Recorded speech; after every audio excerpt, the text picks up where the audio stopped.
Hey folks, how's it going? Lately, I've been trying to get back into Super Ultimate Bahamut to try and uncap another couple of Ultima weapons. Before doing that though, I've got a bit of a feeling I might need to reforge some of these.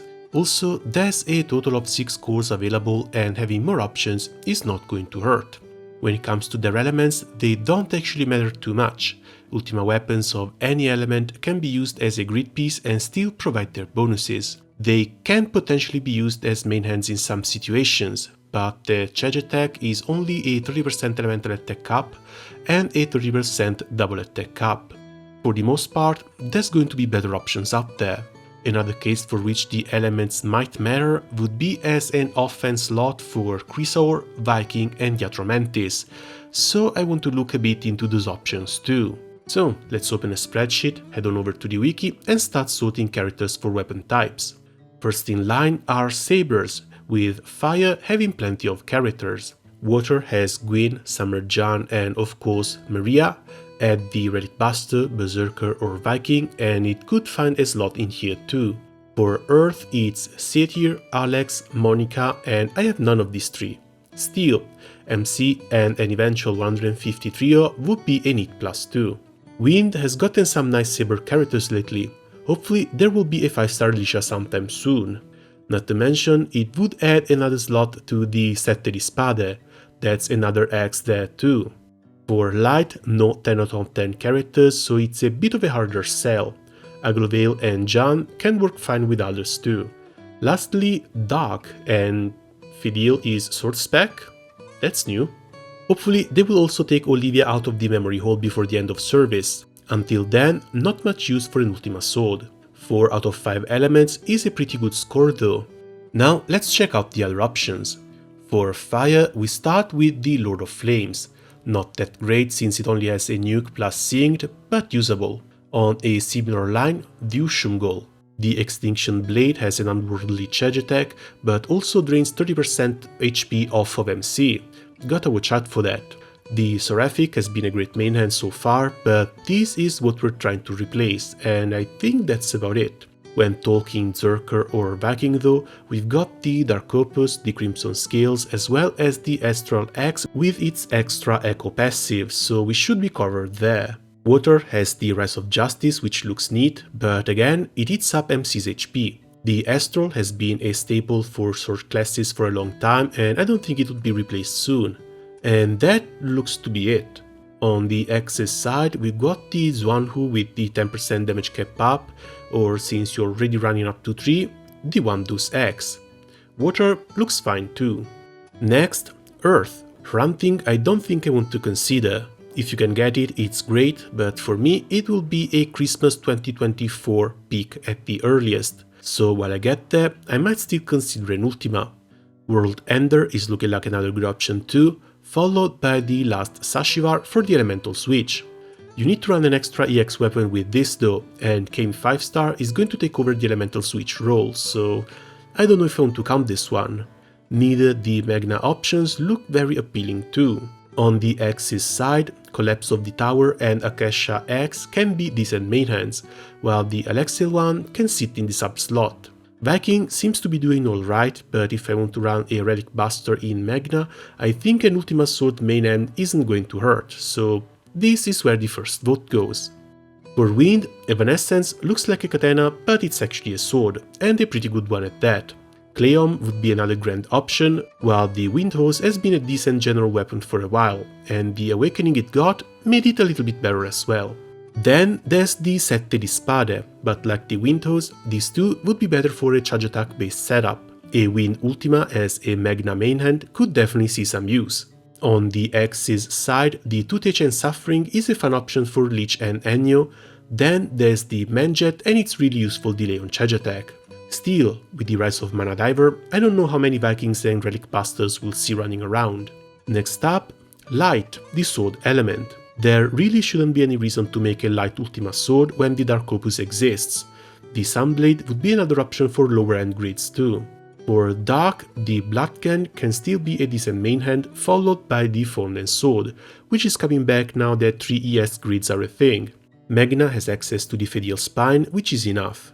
For Viking, of course, there's the Eresh, Shalem Axis, Pain and Suffering, and the Magna ones, which is plenty of option. So Ultima Sword, either Earth or Wind. When it comes to daggers, the only element with plenty of dagger spec characters is Dark, with Halwell and Malwell, Orchid, Tanya, and then Cendrillon and Malamel. As a main hand option, Fire seems to be struggling a little bit. It may use one, but most of the other classes have better main hand options available anyway. Water has the Knight of Ice, which brings a need for hits on charge attack, while Magna only has the rest of the beasts and the Leviathan ones.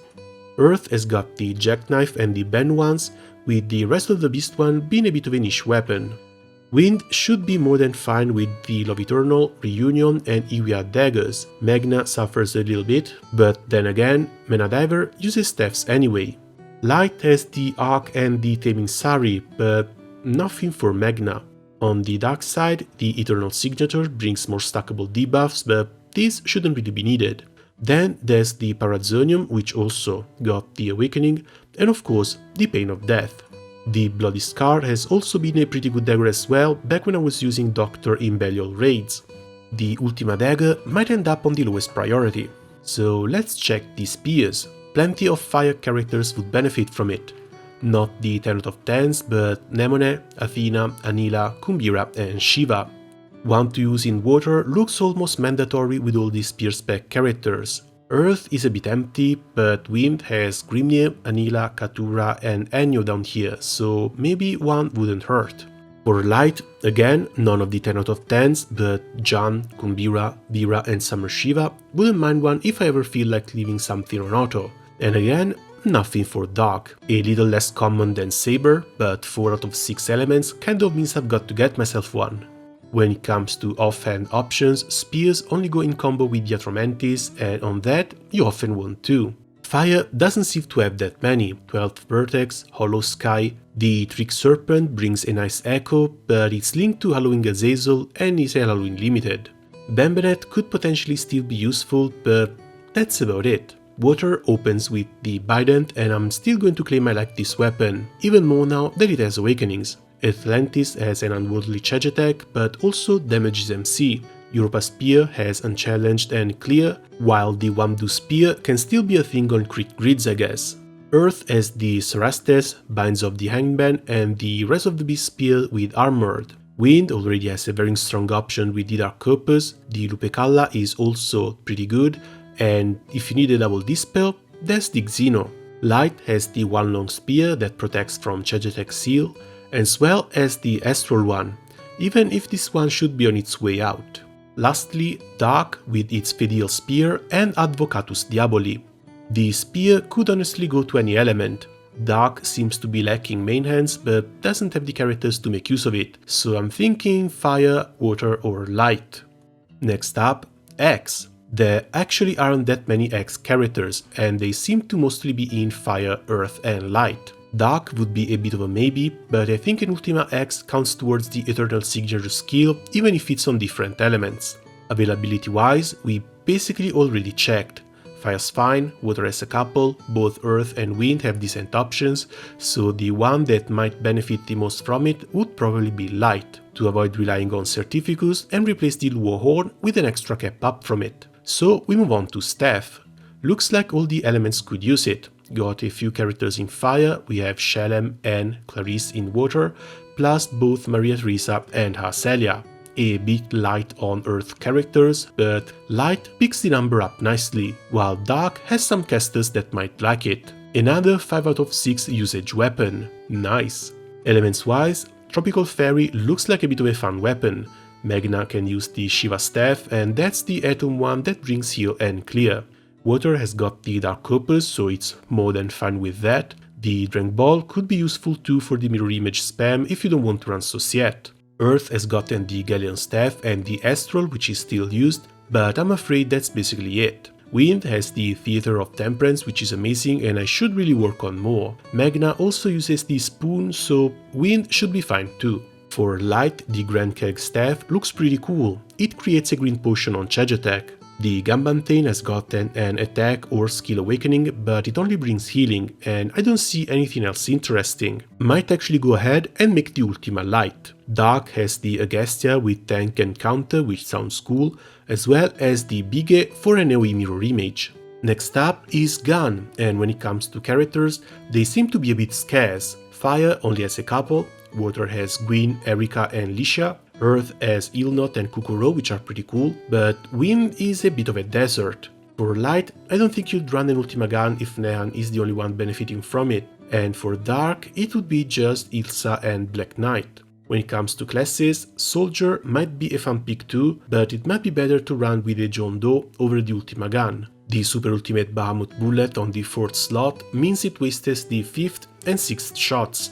Guns-wise, the Benidia has recently gotten an awakening for either attack or skill damage, and might be fun to run on Soldier or Relic Buster setups. For charge attack setups instead, there's the Yukata Silva gun, while Magna has the rest of the Beast one. Water has gotten the 150 moon ones, which is insane, but for lower level setups, the Clarion isn't actually that bad. That seems to be it though, a Water Ultima gun might be a thing. Earth has the AK-4A, yet another weapon with awakenings, as well as the Galleon Jaw as a Magna-friendly option. Wind has the Varys, which is a side story weapon and has a nice cap, the Peridot crossbow for some sustain, and of course the Tiamat gun. For Light it's Shooting of the Stars plus Flemma Orbis, while Dark has a nice little Bismarck that also boosts skill specs. If I'm crafting one, it will likely end up in Water, but that's a bit of a long shot, so let's move on to melee. Seems useful in Fire with Mimlemel and Wilnas, Water has plenty of characters too, some fun one in Earth as well, while Wind joins in with Iwia and Anila. Too bad most of the damage from their burst team comes from Naru. Light might have used one before Halloween Florence became a thing, while Dark actually has a nice roster for it, so a Feast could potentially be used in up to 5 elements. When it comes to main hands, Fire has the Rend Feast, the Kiss of the Devil, as well as the new Proving Ground Feast. Water has plenty of options too, with Oberon's Spirit of Mana and the Rest of the Beast Feast giving echo to the 4th slotted character. Earth has the Tiger's Feast as well as the Baihu Claw. Again, the Seraphic weapon is the one we're trying to replace. Wind is coming in with Destiny Knuckles and Creepy Claws, even if these are hyper limited, as well as the Magna Feast, the Xeno one, or the Ra one. Light has just gotten the fun 150 moon one, plus the Luo one, while the Rest of the Beast one and the Proving Ground one can serve as other possible options. Even if, after Florence, I don't know how often Light is going to run Luchador anymore. Dark also has a pretty decent list with the Marsala, Proving Ground Feast and the Astral, so the element for the Ultima doesn't really matter. I might keep it Fire just so I don't have to recraft it. After Melee we move on to Bow, a class GBF always had very little of. Not even a full page of characters. I don't think I'll ever see an Ultima Bow. A similar situation goes for Harp characters. Fire has a few, Earth has another couple, but I can't see a use outside of those 2 elements. Moving on to the Katana, Fire has a few characters who might like it, even if they're not meta. Shion, Mirin, Yuel, Siegfried, while for Water it would basically be just for MC and Vejra. Similar thing in Earth, except MC gets paired up with Octo. And now that Kame Frontline is a thing, he has all these specialties too, so that's a meta +1. Wind has gotten quite a few Katana characters lately, Sandly, Elea, Azusa. I think it could use one even if it's hard to move away from the usual skill supplemental setups. In Light it will be just for Makora, Lucio, Naru or Summer Monica, and most of them work fine on skill supplemental too. Dark has a very small list as well, so an Ultima Katana would be useful in 4 to 5 elements. When it comes to which element to craft it in though, most of the time I want to use it, I will likely be running a Kango MC, and in that case I'll be using a Kaneshige. The Unsigned Rainbow is a pretty common thing. Best part is, the Kaneshige also works as a sub-slot for Chrysaor, so the only cases in which you don't use one is in a situation when you want to run a Runeslayer or a Glorybringer MC, in which case you can still have access to Ixabas, Heat of the Sun and Xenokatanas in fire, the Schrödinger in water, Ichigo in earth, but it seems to be a bit lonely there. Wind has the Sky Ace and of course Iwi Beaks. Light has the Horus one and the Draconica would try my best not to use, so maybe an Ultima Katana would be a thing there. Dark, on the other hand, has the Dark Opus already, and that's more than it needs. The Xeno with the sleep and dodge rate up has been a fun weapon in the past as well. So, to wrap it all up, Saber gets 7 total votes, Dagger just 2, 5 votes for Spear, 4 for Axe, another 7 votes for Staff, 3 for Gun, another 7 for Melee, none for Bow and Harp, but yet another 7 for Katanas. When it comes to elements, Saber either Earth or Wind, but I might keep the Earth one so I don't have to reforge it. Light looks like it needs the Staff the most, while the Melee could go to Fire or Earth. Might just upgrade this one. The element for the Katana doesn't really matter. I could maybe recraft this one for a niche scenario, but I'm likely just going to give it water. Spear is more of the same. Any element is fine, but just in case I don't want to use the Bident, it might be better to have a water one. Lastly, the Axe is likely going to go to light as well, even if most of the time it will take roots in my dark grids. Alright then, that's going to be it from me for the moment. Looks like I have quite a bit of ultimate behemoths to hit. Hopefully this little list has been useful for you as well. As always, thanks a lot for watching and see you soon. Ciao!